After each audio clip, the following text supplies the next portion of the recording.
Friday nights at Ellen's had a specific kind of energy. Not chaotic. The restaurant was too well run for chaos.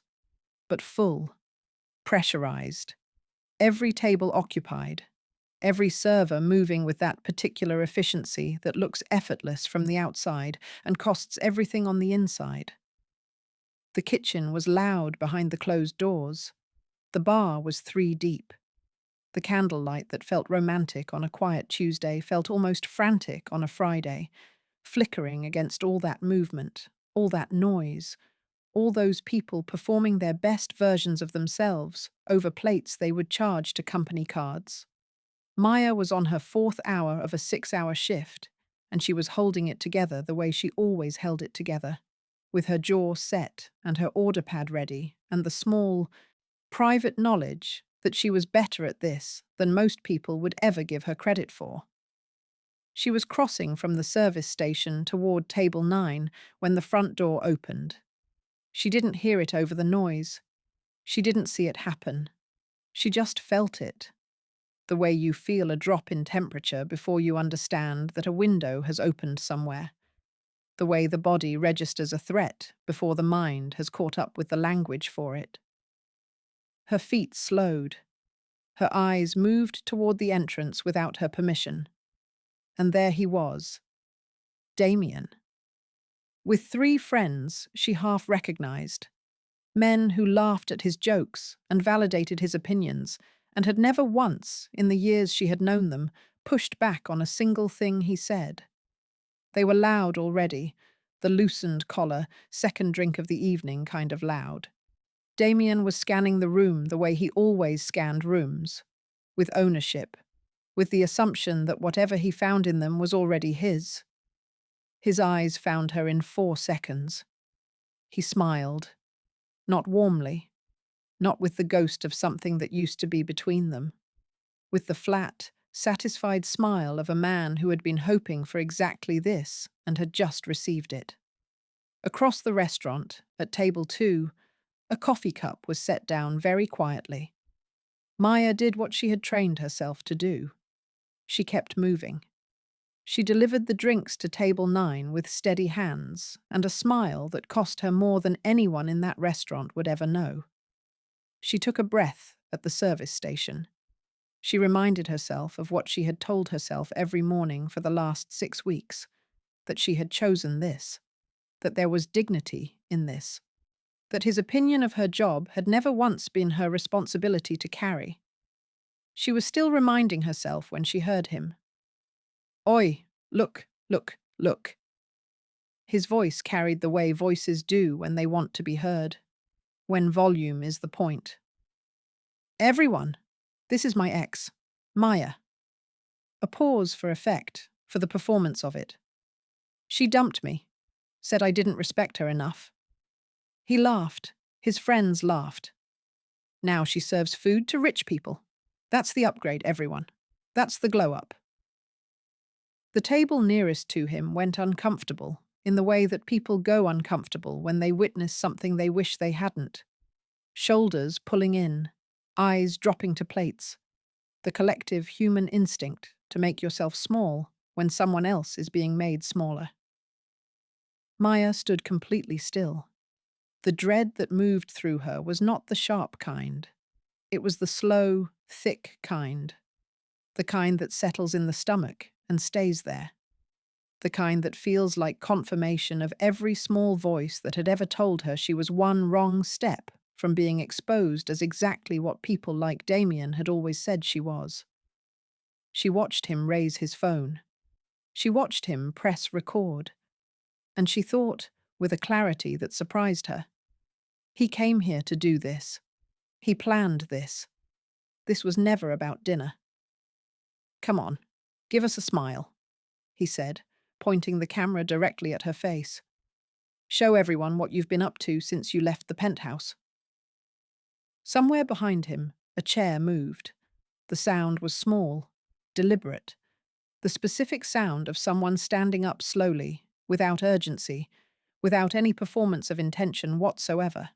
Damien didn't notice. He was laughing louder now, feeding off the discomfort of the room the way certain people feed off exactly that.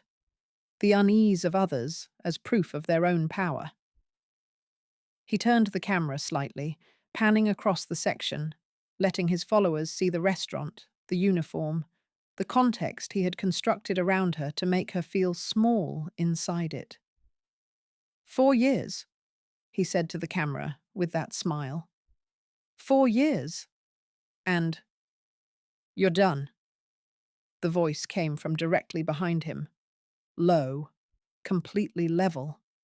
The kind of voice that doesn't need to compete with the noise in a room because somehow, inexplicably, the noise in the room decides to step aside for it. Damien turned. The man standing behind him was not performing anything, and he was simply there, present in the way that people are present when they have arrived at a decision and the decision is already made.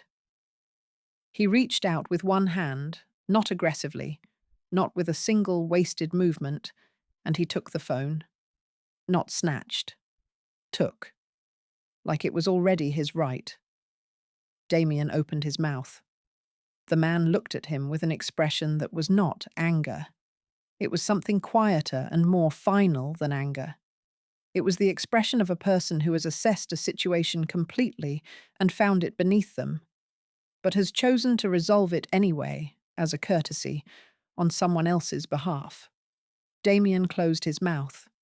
The man turned, and when his eyes found Maya, when they moved from Damien's face to hers across the width of that restaurant, past all those frozen tables and held breaths and flickering candles, his entire expression changed. The stillness softened. Something in him that had been pulled tight released, just slightly, into something that looked almost like relief, like he had been watching for the moment she was okay and had been waiting to confirm it.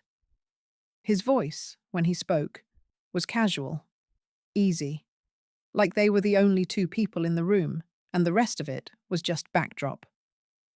"Babe," he said, "are you okay?" The word landed in the middle of that silent restaurant like a stone dropped in still water. Babe. Maya's heart forgot, briefly and completely, how to beat. She had not rehearsed for this. There was no version of this Tuesday evening she had imagined that contained this word, from this man, in this voice, in front of all these people. She looked at him, and he looked back at her with those steady, patient eyes, and the smallest suggestion of something at the corner of his mouth that might, if she was reading it correctly, have been the very beginning of a smile. As if to say, "Follow my lead. I've got you. You're safe." And Maya, who had not felt safe in 4 years, who had forgotten what it felt like to have someone stand in front of her instead of behind her own courage, Maya straightened her spine, lifted her chin, and said, in a voice that did not shake even slightly, "I'm fine." Damien looked between them. His friends looked at Damien. The restaurant looked at all of them. And in the thick, electric silence of that moment, something shifted permanently. Not just in the room, but somewhere deep inside Maya, in the place where women store the things they've stopped believing about themselves. Something that had been closed for a very long time, cracked quietly open. Damien laughed. It was the laugh of a man buying himself time, the laugh of someone whose brain is working faster than his face is letting on, calculating, reassessing, trying to locate the ground beneath his feet, which had, in the last 30 seconds, shifted considerably. But Damien had never been the kind of man who let uncertainty show. Uncertainty was weakness, and weakness, in his personal religion, was the one unforgivable sin. So he laughed, and then he looked the man up and down, slowly, deliberately, with the particular contempt of someone who has decided that offense is the fastest route back to control. And he said it. "And who the hell are you?" The restaurant was so quiet that the question landed in every corner of it. The man, the one who had taken his phone without flinching, the one who had said babe in a voice that had stopped Maya's heart mid-beat, the one who was now standing with the specific stillness of someone who has never once in his life needed to announce himself, tilted his head very slightly, like the question was mildly interesting, like he was deciding whether it deserved a full answer. "Adrian Laurent," he said.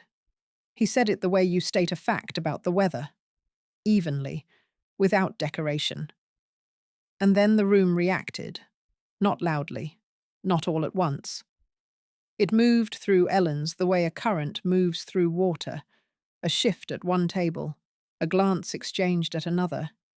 A woman near the bar, leaning toward her companion with something urgent and quiet in the way her mouth moved. A server who had been frozen near the kitchen doors suddenly found somewhere else to look, the way people look away from something that has become, very rapidly, much larger than they expected. One of Damien's friends, the one on his left, the one who had been laughing the loudest 3 minutes ago, took a small, almost imperceptible step backward. Because Adrian Laurent was not a name that required context in a room like this. 14 companies, 3 continents. The kind of wealth that doesn't show up in the way a man dresses or speaks. It shows up in the way a room rearranges itself around him without him asking it to. The kind of name that appears in the business section and the architecture section, and occasionally, reluctantly, the lifestyle section, because the people who write those articles can never quite get him to cooperate with their narrative. Damien's laugh faded. Not all at once. It dissolved, like something left in sunlight too long, losing its shape before it fully disappeared. He looked at Adrian Laurent, and for the first time that evening, possibly for the first time in a very long time, Damien Santos did not know what to say next. Adrian let the silence sit. He was unhurried about it in a way that was, in itself, its own kind of authority. He didn't fill the space with explanation or elaboration, or the nervous energy of a man trying to establish himself. He simply occupied it, completely, quietly, the way a mountain occupies a landscape. Then he spoke. "I want to say something to you," he said, and his voice was conversational, almost gentle, which made it somehow more devastating than anger would have been. Men who insult women for honest work usually have 2 things in common. He paused, not for effect, just because he was in no rush. They lack character. Another pause. And income. Someone at table 6 made a sound that was quickly converted into a cough. Damien's jaw tightened. "Now," Adrian said, in exactly the same tone, "you're going to leave. And you're going to do it without saying anything else, because I think we've both heard enough of your voice for one evening." He didn't raise his voice once. He didn't shift his posture.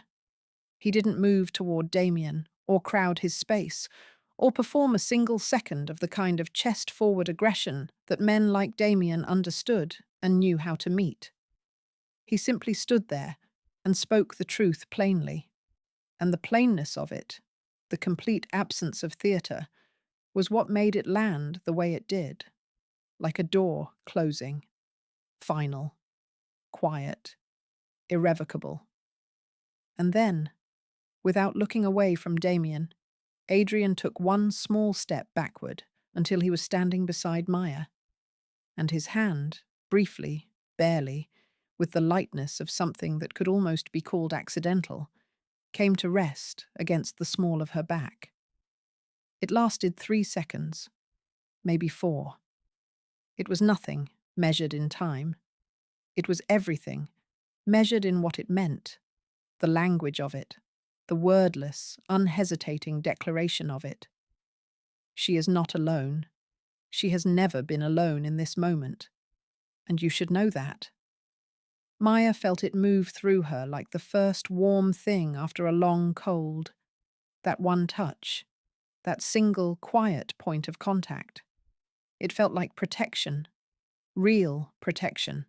Not the performed kind, not the kind that comes with conditions or requires gratitude, or will be referenced later as evidence of what you owe someone. Just a hand, just warmth, just the simple, radical act of someone choosing to stand beside her. She had forgotten that was possible. Damien looked at them both, at Adrian's hand, at Maya's face, at the room that had witnessed all of it and was not, by any measure, on his side. He said nothing. He left. His friends followed, quietly, quickly, with the particular energy of people who have just learned something about the man they came in with and are already revising their opinion of themselves for laughing at his jokes. The door closed behind them. The restaurant exhaled. The noise came back slowly. Conversations resuming. Cutlery finding its rhythm again. The bar returning to its three-deep Friday energy. The world reassembling itself around what had just happened, filing it away into the category of things that occurred and returning to the business of the evening. Adrian turned to Maya. He looked at her the way he always looked at her from table 2, careful, unhurried, reading the sentence slowly. But closer now. Close enough that she could see the faint trace of something in his expression that she recognized, with a small shock, as amusement. "You looked like you were about to throw a plate at him," he said. Maya blinked.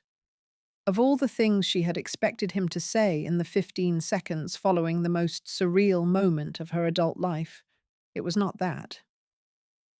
"I was considering it," she said.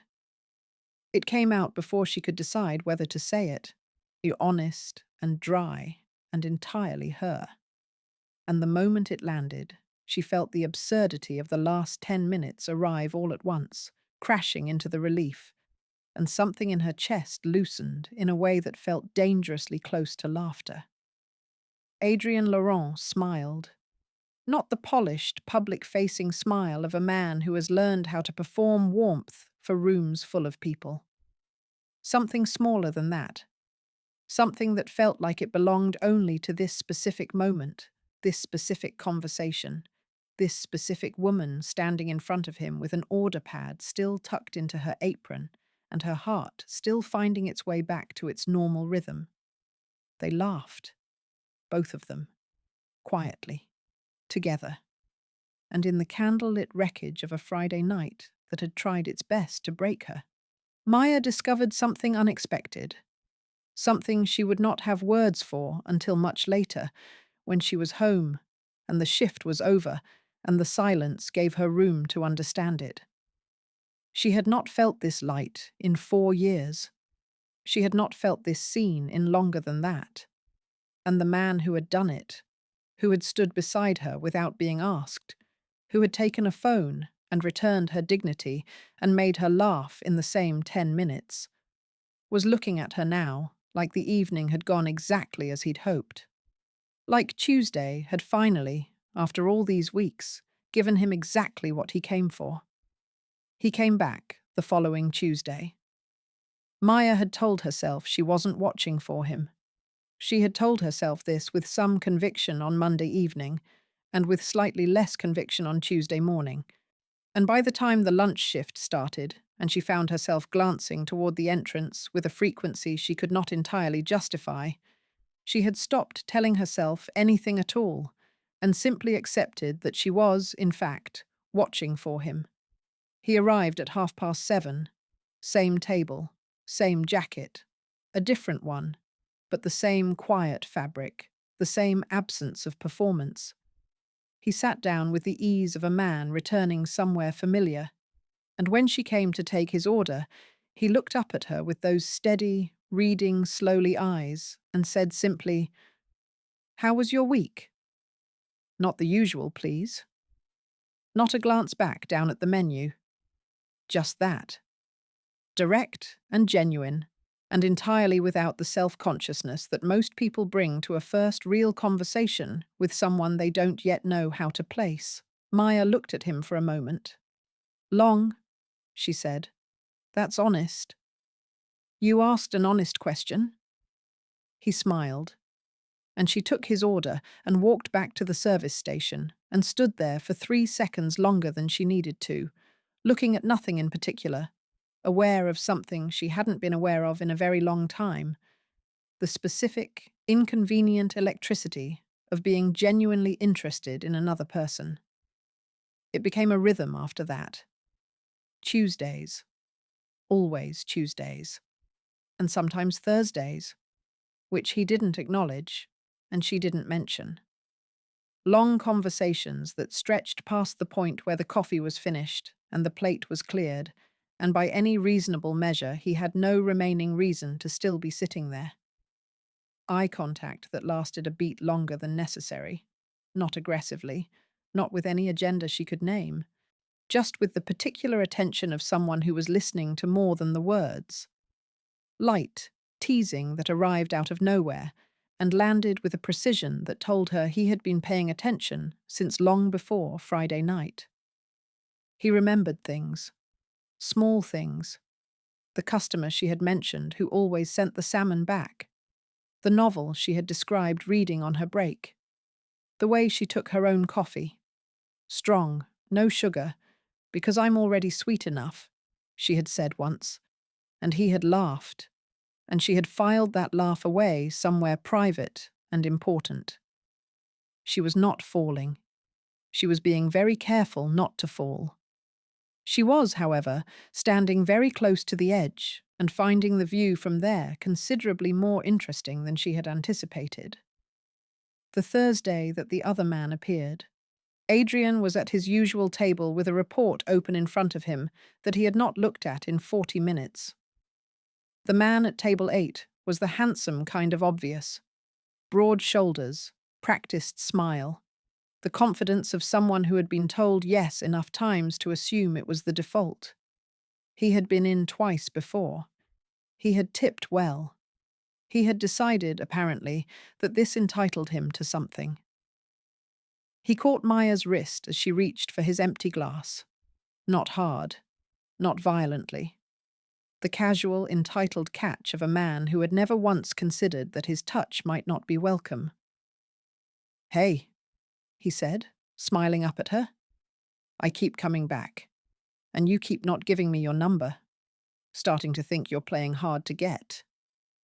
Maya removed her wrist. Calmly. Completely. With the practiced efficiency of a woman who has navigated this particular situation more times than she should have had to. "I'm working," she said. "I'll wait." "That won't help you." She moved away, professionally, without drama.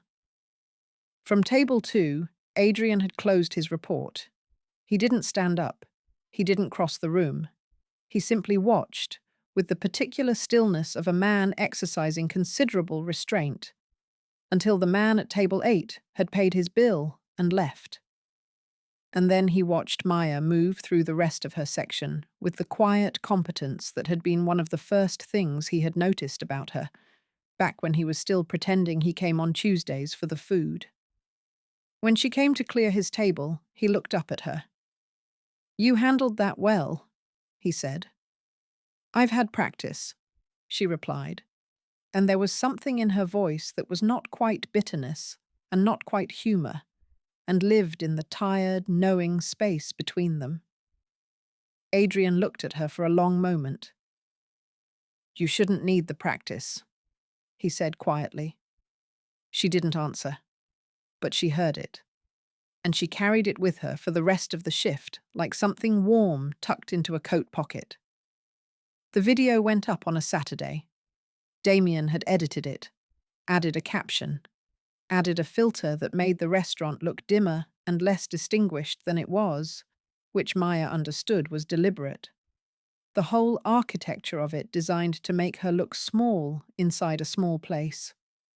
He had posted it across 3 platforms, with the kind of coordinated timing that told her he had planned it, thought about it, decided on it in the specific, a calculated way that she now recognized as the through line of everything he had ever done to her. The internet did not cooperate with his plan. By Sunday morning, the comments were not what he had expected. By Sunday evening, the ratio had turned completely. By Monday, the video had been reposted by 3 separate accounts, not to mock her, but to show her.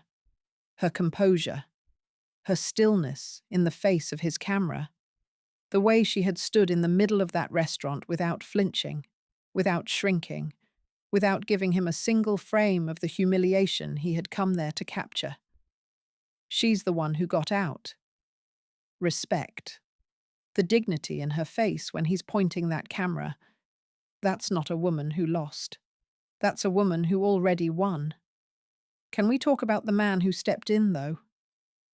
Adrian had seen the video before Maya did, and he had been sent it by 3 different people, which told him it was moving fast. He had watched it once, sitting at his desk on Sunday morning with a coffee going cold beside him.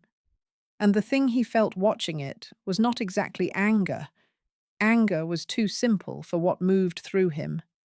It was something more precise than that.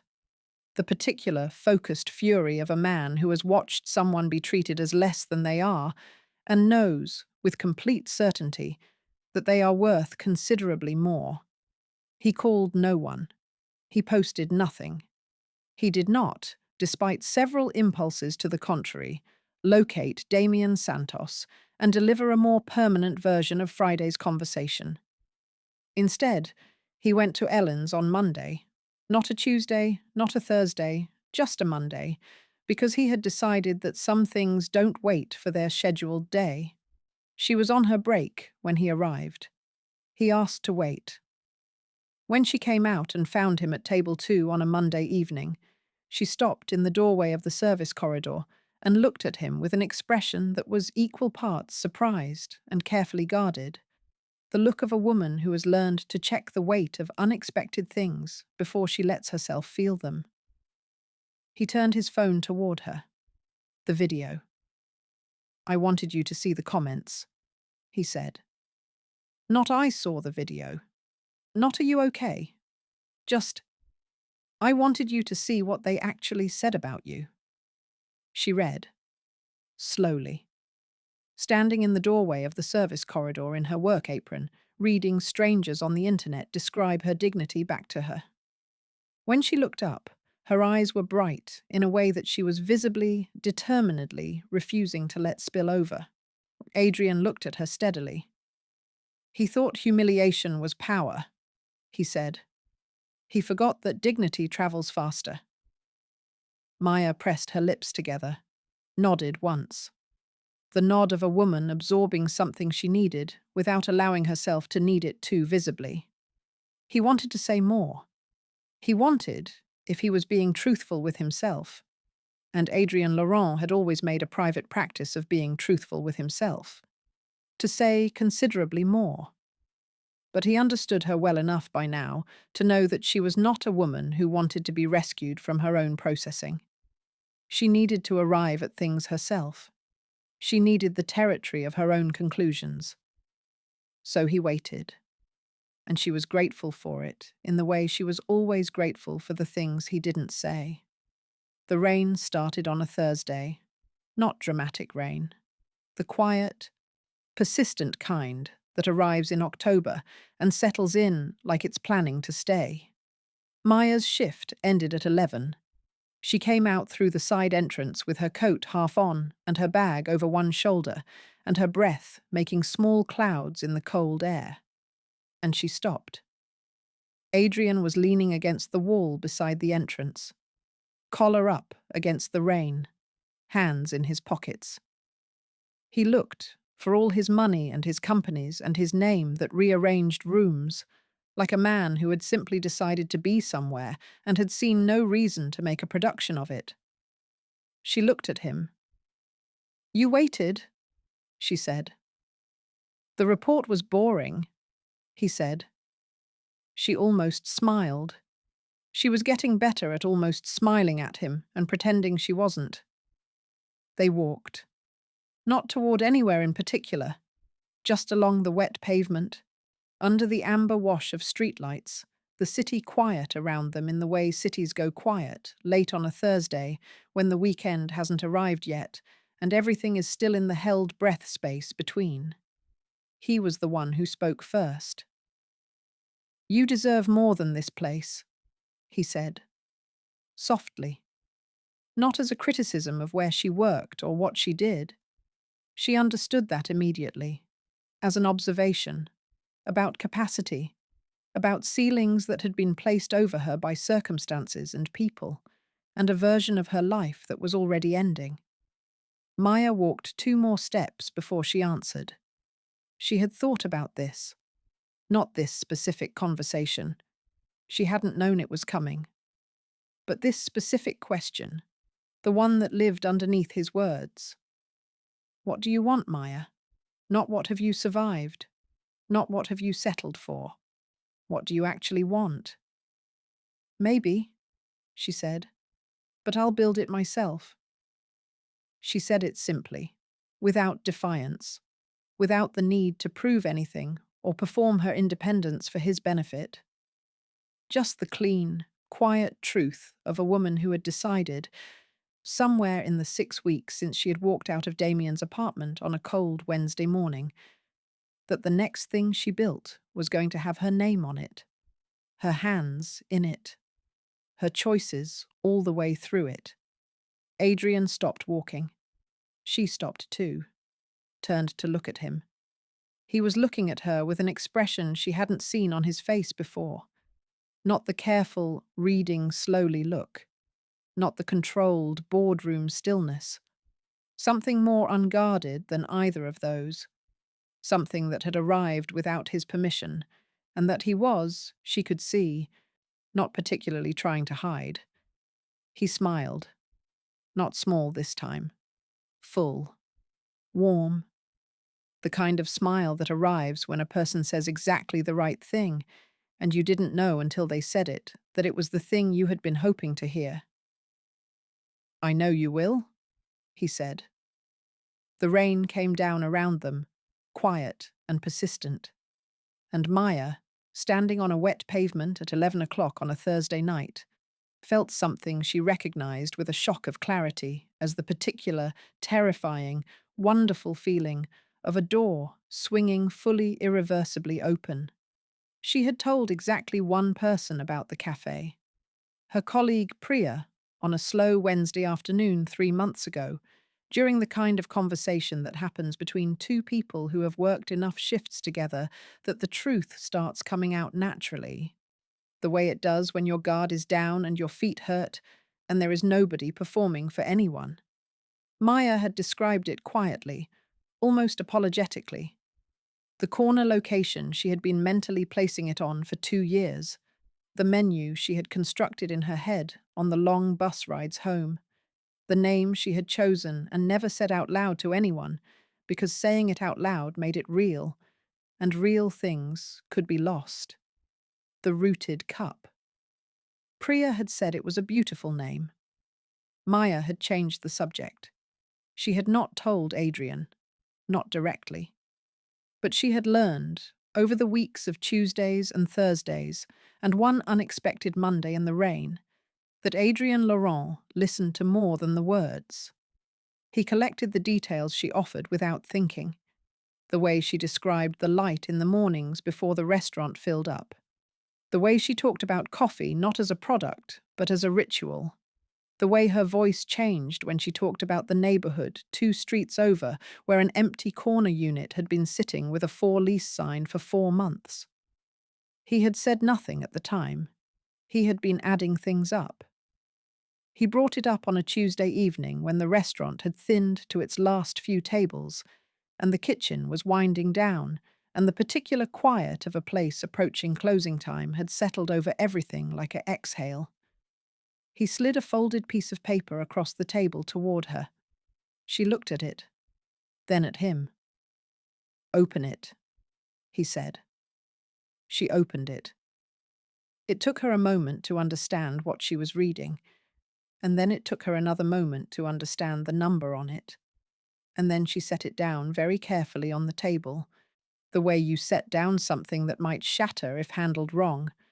And she looked at Adrian Laurent with an expression that was complicated and layered and not entirely comfortable. "This is an investment proposal," she said. "It is." "For a cafe?" "For your cafe." He said it without hesitation. The Rooted Cup, corner of Marsh and Delancey, which has been sitting empty for 4 months and has morning light from the east and foot traffic from the design school 2 blocks over. You'd do well there. The silence that followed was not empty. It was full. Full of the specific tension that arrives when someone sees you more clearly than you expected to be seen. And the seeing of it is both wonderful and deeply, instinctively alarming. Maya looked at the proposal for a long moment. Then she folded it, pushed it back across the table. "No," she said. Adrian looked at her, not surprised, not wounded, with the patient, attentive expression of a man who had anticipated this and respected it. "Tell me why," he said. "Because I don't need saving." She said it directly, without apology, without softening the edges of it. Not as an attack on him. He understood that immediately. She could see it in the way he received the words, without flinching. Just as truth. The clean, load-bearing truth of a woman who had spent 4 years being made to feel like a problem that required someone else's solution, and had decided, somewhere in the 6 weeks and the rain and the slow accumulation of herself, that she was done being someone else's project. "I've spent enough time being someone's whatever. I'm not doing that again. Not even for a good reason." Adrian was quiet for a moment. The candle between them had burned low. The last table on the far side of the restaurant was gathering their coats. Outside, the city moved through its own late evening business, indifferent and continuous. He leaned forward slightly, and he said, quietly, with a precision that told her he had chosen every word deliberately, "I don't want to save you, Maya." A pause. "I've been watching you for 4 months. I've watched you manage a full section on a Friday night while someone was actively trying to humiliate you. And I've watched you read a menu recommendation to a table of 8 like each person at that table was the only person in the room. And I've watched you stand in the rain on a Thursday and tell me you'll build your own future with a certainty that most people I've worked with in 20 years of business have never managed." He stopped. "Let that sit. I know what I'm looking at. I've spent my entire career looking for it." She was very still. "I don't want to save you," he said again. "I was hoping for a partner." The word landed differently than investment had, than help had, than anything Damien had ever offered, which had always arrived wrapped in the assumption that his giving required her diminishing. Partner. Equal weight. Equal stake. Equal standing. Maya looked at him across the low candle and the folded proposal and the 4 months of Tuesdays and the one Monday in the rain, and she felt the thing she had been carefully, sensibly, entirely reasonably refusing to feel arrive all at once, fully formed, completely certain, and absolutely terrifying. She picked up the proposal, unfolded it, read it again. "I have conditions," she said. Adrian's mouth moved into that full, warm smile. "I expected nothing less," he said. Damien arrived on a Saturday. She would learn later that he had been watching, that the same impulse that had made him point a camera at her in a restaurant, the need to witness, to monitor, to remain present in the life of a person who had chosen to leave his, had kept him circling at a distance, feeding on updates and second-hand information and the occasional sighting that confirmed what he could not accept, that she was fine, that she was better, that the life she was building without him was acquiring a shape that was unmistakably infuriatingly her own, and that Adrien Laurent was in it. He came into Ellen's at 8 in the evening with the specific energy of a man who has rehearsed, jaw set, shoulders squared. The practiced composure of someone who has decided they are owed a confrontation and has arrived to collect it. He scanned the room, found what he was looking for. Adrian was at table 2. He crossed the restaurant without hesitating.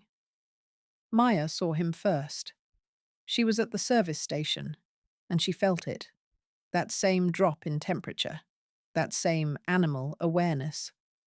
And she moved without thinking, stepping into the center of the section because some part of her had decided, quietly and completely, that whatever happened next was going to happen with her standing in it rather than watching from the side. Damien stopped in front of Adrian's table. Adrian looked up from the document in front of him. He did not stand. He did not alter his expression. He simply looked at Damien the way he looked at most things, with full attention and complete composure and the total absence of urgency. "I know what you're doing," Damien said. His voice was controlled but not quite steady, the way a structure is controlled until the pressure inside it exceeds the material. "With her, with the investment. I know what this is." "Do you?" Adrian said. It was not a question. "She's using you. She does this. She finds someone useful and she—" "Stop." One word. Quiet. Absolute. Damien stopped. Adrian set his document down, folded his hands on the table, and looked at Damien Santos with an expression that was not anger, not contempt, not even the indifference he had shown him on Friday 3 months ago. But this was something else. Something that had weight behind it. The weight of a man speaking about something he meant completely. "You stood in this restaurant," he said, and pointed a camera at a woman who had given you 4 years of her life and done nothing to deserve your humiliation except leave you. You tried to make the world see her the way you needed her to be seen. Small, reduced, less than. Because the alternative, the truth, was that she walked away from you and didn't look back. He paused. You tried to shame the woman I admire most. The restaurant had gone quiet again, the same way it had gone quiet 3 months ago, on a Friday night that had changed everything. But the quality of the quiet was different now. There was no uncertainty in it this time. No held breath waiting to see which way something would fall. This quiet knew how it ended. Damien's composure was coming apart at the edges. Not dramatically. He would not give the room that. But in the small ways that tell the truth about a person. The tightness around his eyes, the set of his jaw working against itself, the particular stillness of a man who has run out of moves and knows it. "She's not who you think she is," he said, and even he could hear how thin it sounded. "She's exactly who I think she is," Adrian said. "That's the point." He looked at Damien for one more moment, then he picked up his document. "We're done here," he said simply, "and I think you already know that." Damien stood there for 3 more seconds. Then he turned, and he walked out of Ellen's restaurant for the last time, past the tables that weren't looking at him, through the door that didn't make a sound, and into a Saturday night that received him with the complete indifference of a world that had already moved on. Maya watched him go. She stood in the middle of her section, in her apron, with her order pad still in her hand, and she watched the door close behind him, and she felt it. The thing she had been waiting to feel since the Wednesday morning she had packed her things and walked out of his apartment into the cold. Not triumph, not relief, not even the particular satisfaction of a long-delayed justice. Just silence. Clean, final, spacious silence. The kind that belongs to a woman who has settled every account and closed every door and turned, at last, to face the direction she is going. She looked across the restaurant. Adrian was already looking at her, and in his expression, in the steady, unhurried, completely certain way he looked at her, she found something she had not allowed herself to want for a very long time. She found someone looking at her like she was exactly where she was supposed to be. 6 months is not a long time. In the grand accounting of a life, 6 months is barely a paragraph. It is the length of a season and a half. It is the time it takes for a plant you weren't sure would survive to quietly, stubbornly, put out new growth in directions you weren't expecting. It is, if you are Maya Reyes, exactly how long it takes to build something from nothing, from a folded proposal and a corner location and a name you had been keeping safe inside yourself for 2 years, into something real enough to stand in front of and say, I made this. The Rooted Cup opened on a Saturday morning in April. The kind of April morning that feels like a promise. Cool enough for a jacket, warm enough to leave it open, the light coming in at that particular low angle that makes ordinary streets look like something from a film you saw once and never forgot. The corner of Marsh and Delancey, which had worn its for lease sign like a quiet defeat for the better part of a year, had been transformed over the preceding 3 months into something that looked, from the outside, exactly like the inside of Maya's imagination. Warm wood, deep green walls, a handwritten menu on a chalkboard above the counter in her own handwriting because she had insisted on that specifically. Not printed, not designed by someone else. Hers. Copper light fixtures that caught the morning sun and distributed it generously. Small round tables with enough space between them for a real conversation. A corner booth by the east-facing window where the light arrived first and stayed longest, which she had privately designated, without announcing it to anyone, as the best seat in the room. She stood outside on the pavement at 7:45 in the morning, 45 minutes before opening, and she looked at it. She had done this every morning during the build. Stood outside and looked at it from the street, the way you look at something you are still not entirely sure is real. The contractor had learned to expect her. Her supplier had stopped asking why she arrived early. Even Priya, who had taken 3 shifts a week at the Rooted Cup before it opened, had stopped trying to get her to go home and rest. Because Maya was not standing outside because she was anxious. She was standing outside because she needed to witness it. Every morning. The simple daily confirmation that it was still there, that she had built it, that it had not disappeared overnight or revealed itself as something that only existed conditionally, contingent on someone else's approval, someone else's continued investment in her worth. It was there. It was hers. She heard footsteps behind her and did not need to turn around to know who they belonged to. She had learned his footsteps months ago, the way you learn the sounds of a person who has become quietly, permanently woven into the texture of your daily life. Adrian stopped beside her. He looked at the cafe, then at her face, then back at the cafe. He didn't say anything for a long moment, just stood there beside her in the April morning with his hands in his jacket pockets, looking at what she had built. And the expression on his face was something she had filed away already, in that private place where she kept the things she returned to. Warm, unhurried, carrying the specific quality of pride that belongs not to the person who built the thing, but to the person who believed in the builder before the building existed. "Ready?" he said finally. Maya took a breath. "Yes," she said, and she opened the door. The morning went the way first mornings go when something has been prepared for carefully and loved into existence by someone who was paying full attention. Not perfectly. The espresso machine required a recalibration at 9 that Priya handled with admirable composure. And Table 3's order was delayed by 11 minutes and apologized for twice. But fully. Warmly. with the particular atmosphere that a space carries when the person who built it is genuinely present inside it, not performing a version of themselves, but simply being the thing they have always been, in a place that was made to hold it. The customers felt it. That was the thing Maya had not entirely anticipated. The way people walked in, looked around, and visibly slowed down. Not because they were uncertain, because they were comfortable. Because something in the light and the warmth and the unhurried arrangement of the space said, "You can stay here.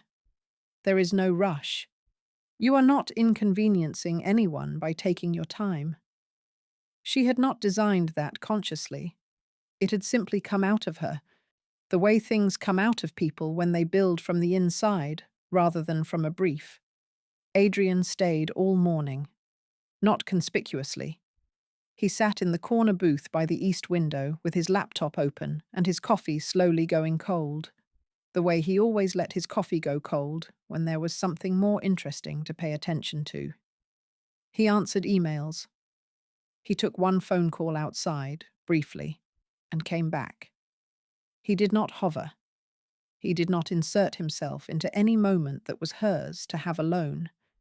He was simply there, the way he had always been there, present without pressure, close without crowding, steady in the specific way that certain people are steady. Not because nothing moves them, but because they have decided, quietly and completely, what they are anchored to. She caught his eye once, mid-morning, as across the length of the cafe. He raised his coffee cup in a small, private toast. She shook her head at him, almost smiling, and turned back to her customer. But she was smiling, fully, without qualification. The last customer left at 4. Priya and the afternoon staff began the closing routine with the easy efficiency of people who had rehearsed it. Maya moved through the familiar choreography of end of day, wiping down surfaces, checking stock, the small, satisfying audit of a day that had gone well. The cafe in the late afternoon light was different from the morning version. Quieter, more golden. The kind of light that arrives when a day is winding toward its ending and decides to be generous about it. Adrian was still at the corner table. He had closed his laptop an hour ago. He was just sitting now, in the way he sometimes sat, not waiting for anything, not doing anything, simply occupying a space with the complete comfort of a person who has nowhere else to be and has decided this is exactly where they are. Maya brought 2 cups of coffee to the table and sat down across from him. They sat in the amber quiet of the closed cafe and drank their coffee and said nothing for a while, because nothing needed to be said yet, and they had both learned, over the months, the specific value of silence between 2 people who trust each other enough to inhabit it together. It was Adrian who broke it. He set his cup down, looked at the table for a moment, then looked at her with an expression she recognized, the one that meant he was about to say something he had been holding for a while, the one that arrived with a particular quality of care, as though he had been turning the thing over until he was sure of its shape. "You know I called you babe that night to stop him, right?" The words arrived with a lightness in his delivery that was entirely deliberate. She could hear the intent in it, the careful, casual packaging of something that mattered considerably. As though he was handing her something fragile and had decided the safest way to do it was to make it look ordinary. Maya looked at him. Something warm moved through her. Something that started in her chest and arrived on her face before she could decide what to do with it. She laughed. Not politely. Not the managed, social laugh she had deployed behind a service counter for 3 years. The real kind. The kind that comes from genuine, uncomplicated delight. "I figured," she said. He nodded, looked at her steadily, and then, with the same precision he brought to everything, the same unhurried deliberateness that she had recognized as his particular form of honesty from the very first Tuesday, He pushed back his chair and stood up and crossed to her side of the table. He stood in front of her, close enough that the afternoon light caught the details of his face, the particular way he looked when he had decided something, and the deciding was already done, clean and complete, and entirely without doubt. He looked at her the way he had been looking at her since a Tuesday evening 4 months ago, when a camera had been pointed at her face and she had not flinched.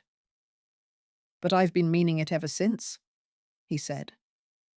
The words landed in the warm quiet of the rooted cup, the way the very best things land, without fanfare, without performance, with nothing except the full and simple weight of being true.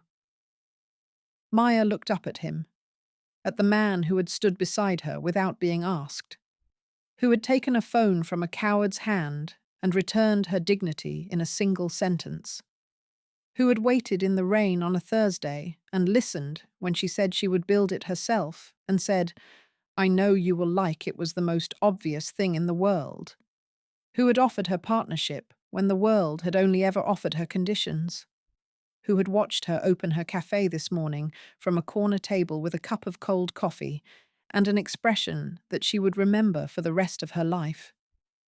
She stood up, and when she was standing, they were close, close enough that the space between them was no longer a space but a decision, thin and charged and entirely mutual. She made it. She stepped into him, and his hands found her face with a gentleness that was its own kind of declaration, careful and certain at once, the way he did everything, the way he had always done everything with her. And he kissed her in the late afternoon light of the cafe she had built herself on the corner of Marsh and Delancey, where the east window held the last of the sun, and the chalkboard still had her handwriting on it, and every table was empty, and everything, for the first time in longer than she could accurately measure, was exactly as it should be. Outside, the city moved through its own Saturday evening, indifferent, continuous, entirely unaware that inside a small cafe with deep green walls and a handwritten menu, a woman who had spent years being made to feel like less than she was had finally, completely, arrived at exactly what she deserved. Not because someone had given it to her, because she had built it herself. And someone worth keeping had been watching from the very beginning and had never once doubted that she would. There is something nobody tells you about starting over. They tell you it is hard. They tell you it takes courage. They hand you words like resilience and strength, and you've got this. And those words are not wrong, exactly, but they are incomplete. Because what nobody tells you is that starting over is not one moment. It is not one decision made in one breath on one cold Wednesday morning when you pack your things and walk out a door. Starting over is every morning after that. It is tying your apron for the 47th time since you left and deciding again that dignity is not a destination. It is a daily practice. It is standing in an empty corner unit on Marsh and Delancey in November, when the windows are grimy and the floor needs work and the whole space smells like the previous decade's ambitions, and choosing to see it anyway. What it could be. What you could make it. Not what someone else might build inside it. What you would build. With your hands, your vision, your name on the door. It is 3 months of early mornings and late evenings and decisions that nobody else could make for you, because you had been very specific about that from the beginning. And it is one Saturday morning in April when you stand on a pavement in the particular light that only April produces, that low, generous, a golden light that makes the ordinary world look like it was composed deliberately. And you look at what you have made, and you understand for the first time in your body, not just your mind, that it is real. That you are real inside it. That nobody gave this to you,